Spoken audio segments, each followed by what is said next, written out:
Hello, everybody. Welcome to another episode of Onion Soup, the show where we pull back the layers of metaphysics and reality in order to demystify spirituality. Today we have Miss Doris. How are you doing today? I'm well. How are you? I'm doing pretty wonderful. So, a moment ago, we were talking about the Moonshot Club. What is that? It's my group program. So imagine a world where everyone is shooting for the moon and they're going for their goals. Imagine being surrounded by all of these wonderful people who each have different goals, but they're all really going for it. And then they're sharing their experiences and supporting each other and making their dreams come true, all using the similar process of Moonlight guidance system. How does that work when you say Moonlight Guided System? Basically, we use the phases of the moon as a visual cue as to what you could be doing for your part of your goal at that time. So, is that like the lunar calendar? I need more details. Similar. Now, I'm not an astrologist or anything like that, so we don't follow the zodiacs or anything like that, but mostly it's when you have a new moon, then you're creating. Mm. That is when you're starting whatever project it is that you're working on that goes towards a larger goal. And of course, we have a course where you would develop your larger goal and break it into the action plan. And then the new moon would be the beginning of whatever that project phase is. And then you would go into the waning phase, which is when the light is building. And so, of course, that's the momentum. That's when you're building on your goal. You're working hard, you're pushing, you're getting things done. And then the full moon is the time where you might be doing your presenting. That's a great time to pitch something new or to negotiate or whatever face time that you might need to do. And then after that, in the waning phase, you're wrapping things up as the light is diminishing again. You're finishing things, you're tying up loose ends, and then just before you're back at the new moon in that waning crescent where there's just a sliver of the moon left, that is when you're relaxing and you're evaluating how the project went over that lunar cycle and deciding on what you're going to do next time, doing a ton of self care so that you don't burn out, and then get ready to make your plans for the new moon again for the next phase of your project. So I actually really like that idea of going through the lunar cycle and using those phases as a marker for personal growth and professional growth. So when someone goes to that new phase, are we talking about a continuation or are we talking about a new project? It depends on your goal, right? So depending on how it would fit in your larger vision of what you're going for. If your goal is huge, like if you're changing your whole life, then it's probably going to be a smaller piece broken down, right? Versus if it's a smaller goal, maybe it's just a small project that you do each month, right? Depends on how much you got done, all of that. For sure. So Doris, how did you get started into doing this? I actually started out, I've been a very structured person my whole life. And that's been always something very important to me. So in my corporate job way back when, that's what I did, right? I created systems and I helped make sure everything was running properly. And then I became a stay-at-home mom. I think I'm one of those few people who had key performance indicators as a stay-at-home mom that I created for myself just so I could keep the structure in the household. Kind of weird, I know, but that was important to me. So then progressing through that as my kids grew, I pretty much was sleepwalking through all of that. And I was on autopilot. So it was just, this is the next thing to do. This is the next thing to do. There was never any thought.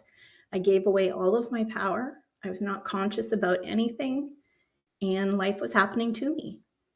Then I was feeling really unfulfilled, but on paper, I had a great life. I had everything that I wanted. So I had no reason to be feeling that way. So I just shoved that down and pretended that, everything was fine because I had no reason to feel the way that I did.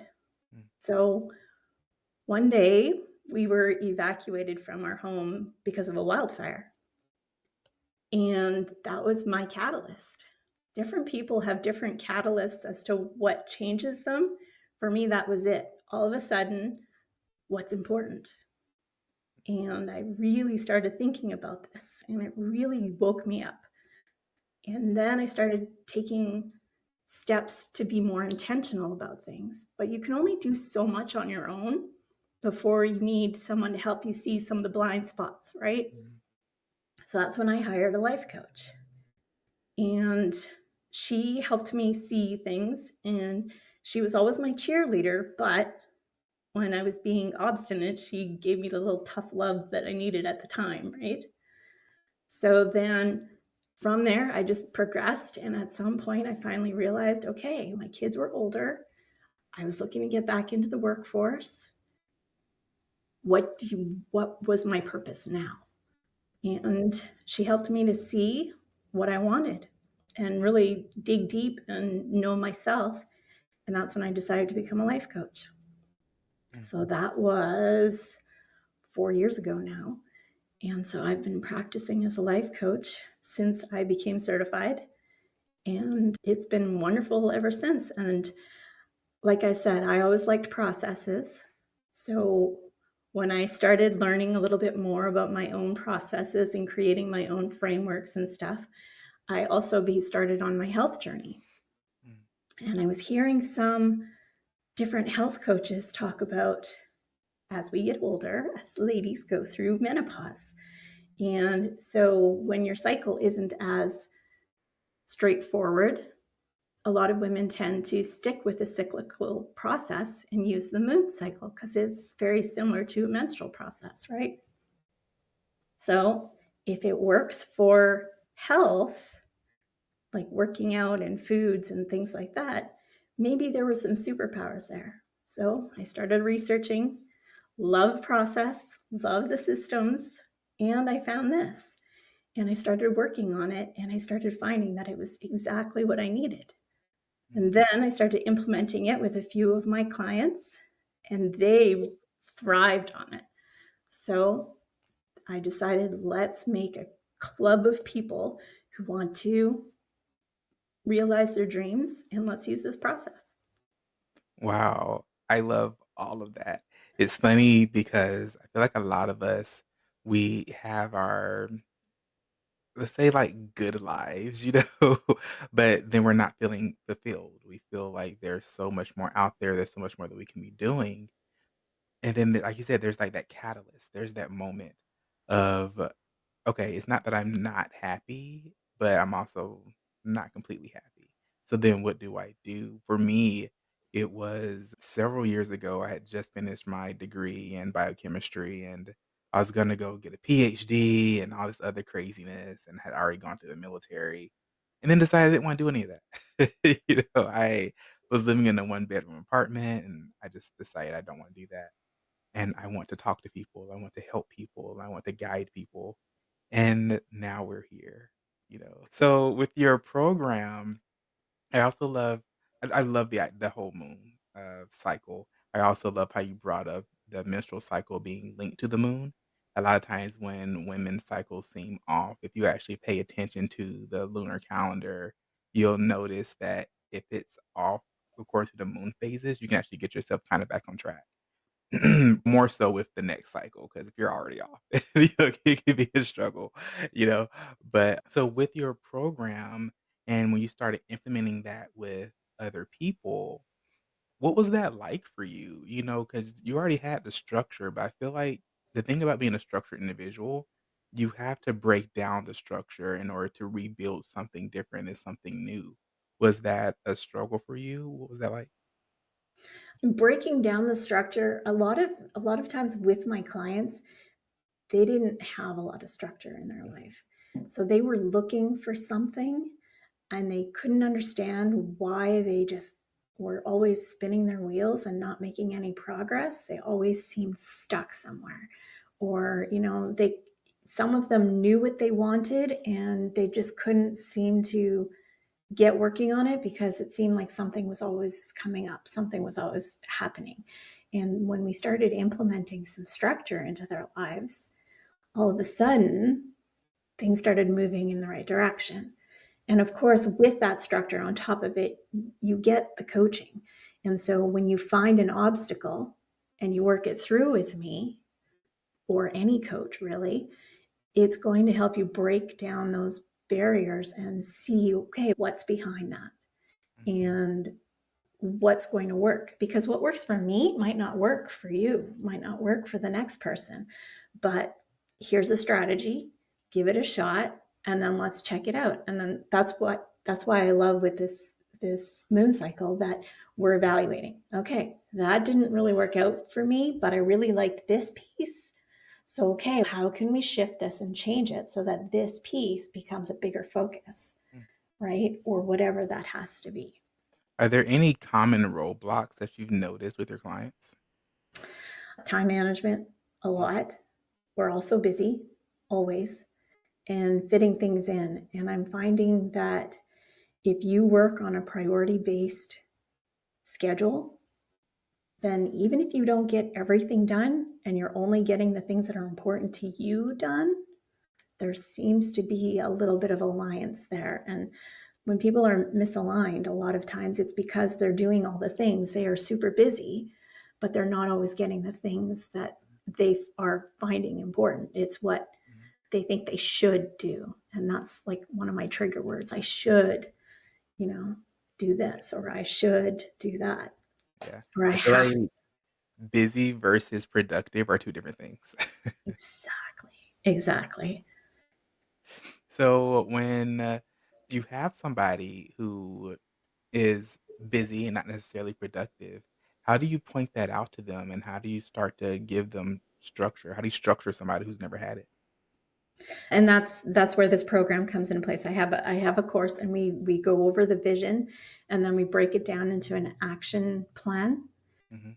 And then so that's the beginning of the structure. And then using the moon phases so that they know what to do when, and then we meet every week. And Yeah. okay, this is working, this is not. How do we switch this up? And some people actually find that they don't even realize what their values are, Mhm. right? So they think they know what they are, but then when they get right down to it, it's like, okay, why didn't you get that done? This came up and that came up. Okay, what is it that is most important to you? And without judgment, because you're you and I'm me, and something that's important to me might not be important to you, and that's okay. That's beautiful, actually, that we have this difference and that we can still work together to find a solution, Mhm. right?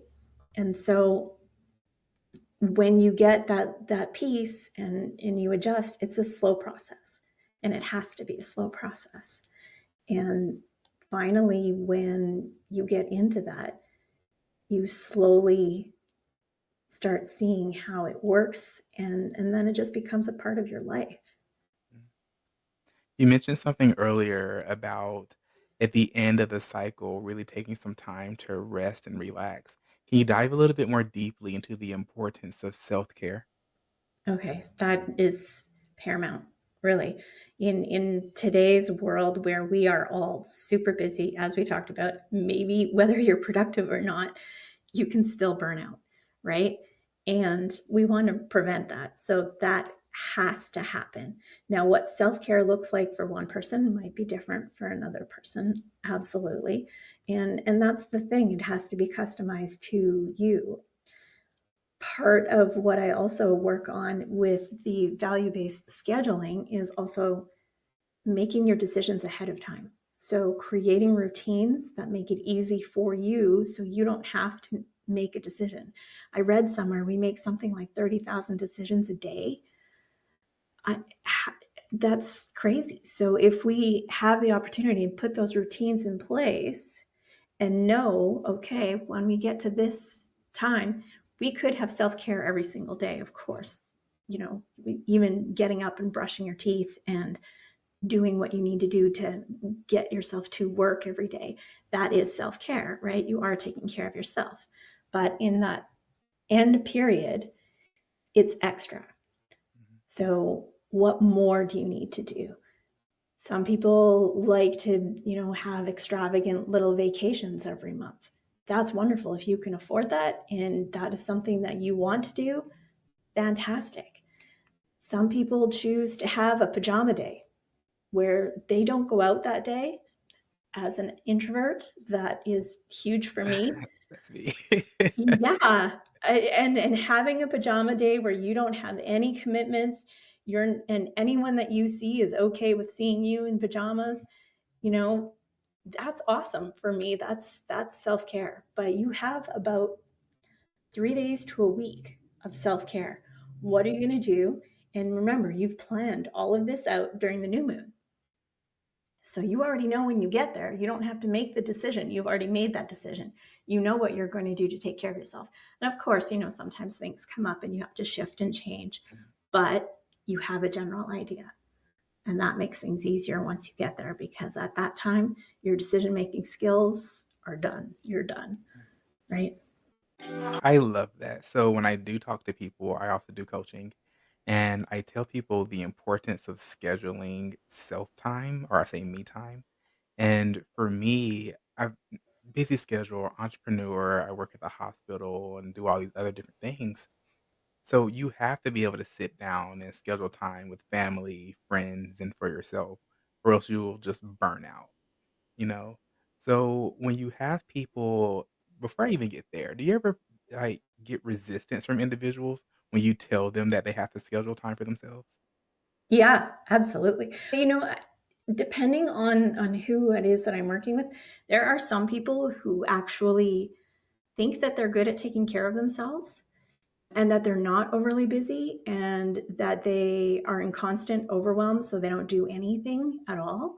So that's one side, people getting people to take action instead of taking it back.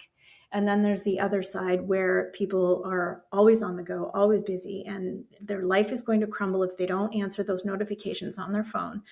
You know, that is really difficult to give up when that's what you've been trained to do, right?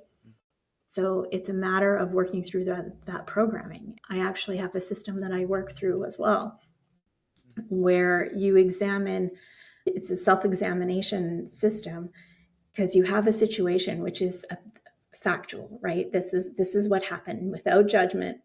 And then you examine what your programming is towards that. And then that causes an emotion. And then that causes your behavior. And then that causes your outcome. So you're trying to change the outcome of being burnt out, then you have to change one of those pieces because unfortunately it's cyclical, right? So that outcome will provide evidence to your situation that your programming was correct. And then you're just keep going round and round and round. So you need to break that cycle at some point. And yeah, absolutely, there's tons of resistance. And we slowly have to work through it. And people notice where it's coming from, and then they have to work through that because we've been trained to do this for a long time.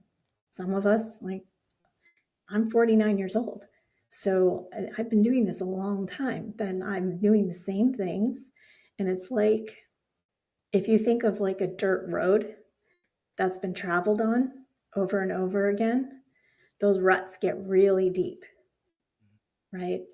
And you just keep going on them until at some point you bottom out your car, Yeah. right? And then you got to think of something else to do.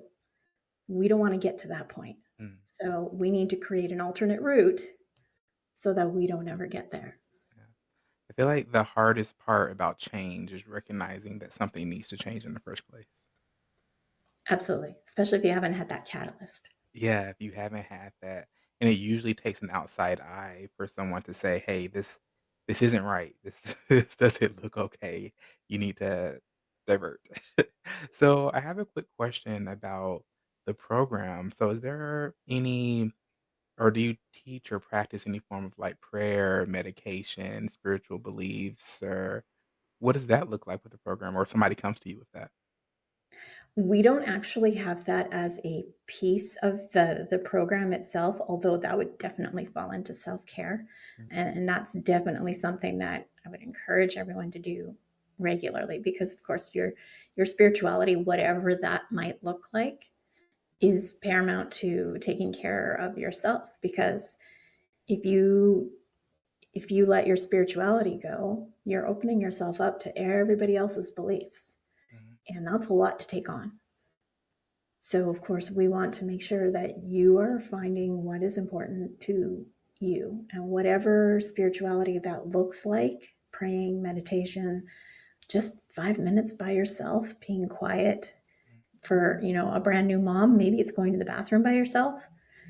For, just having 2 minutes, If whatever. you could get that for your babies. Exactly, right? So whatever it is that you need for those few minutes just to regroup and make it happen. But I have to say, I don't have that as a specific piece. Mm. So, do you also help individuals with their diets if somebody has, like, dietary issues? Because a lot of times people's energy levels dip because of what they put into their bodies. Absolutely. I agree with you. Absolutely, is what I was saying. However, no, I am not an expert as far as dietary or fitness or anything Mm, like that. I would encourage someone to find an expert if that is something that's important. But yeah, because whatever your energy is doing, it could be physical, it could be emotional, it could be spiritual, really. yeah, interesting. So, with your clients, one of my favorite questions to ask people is, what's been one of the most interesting cases that you've come across thus far? Goodness. I don't know about one that was super touching to me.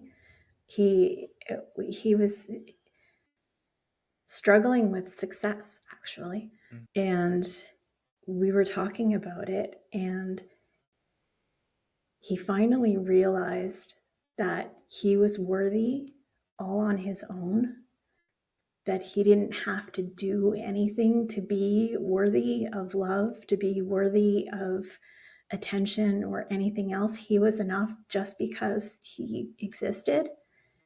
And when that happened, I mean, he cried, I cried. It was beautiful. It was just mm, phenomenal. And he went on to do many great things after that. But yeah, that was what was sticking for him, right? He was getting success, but he didn't think that he was worthy of it. mm. And so then he could embrace it. That was gorgeous. It was just fantastic. Wow, honestly, that touches me. Right? Yeah, I think that a lot of us don't feel worthy and don't feel as if we're capable and we don't feel successful, we don't feel abundant. But when you open your eyes and look around you, you have so much growth, so much life, so much vibrant energy. You are successful, you are abundant, and you are enough. Hmm. Absolutely. And I was trying to get through that without crying, but yeah, it touches me now to speak about it, and it broke me then. It was fantastic. I love that. Doris, we only have a few minutes left. Is there anything that you want to leave the audience before we go? I'd love for everyone to visit me. I'm at promptedcollective.com. I'm also available on Instagram or Facebook at Prompted Collective. If you're interested in Moonshot Club, it's promptedcollective.com// Moonshot Club. Yeah, reach out for a DM, or I'd love to chat. I love these conversations. I'm a bit of a podcast addict, so yeah, I love hanging out and chatting with people. Yeah, for sure. I'm the same way. I love talking, and also I watch a lot of podcasts. Well, thank you, Doris, for coming on. And everybody, please go DM her if you, especially if you really need some help and you want somebody to talk to. You just have great energy about you, so I'm really excited for you. And thank you, everybody, for tuning in to this episode of Onion Soup. Have a wonderful rest of your day. Bye. Thank you. Take care.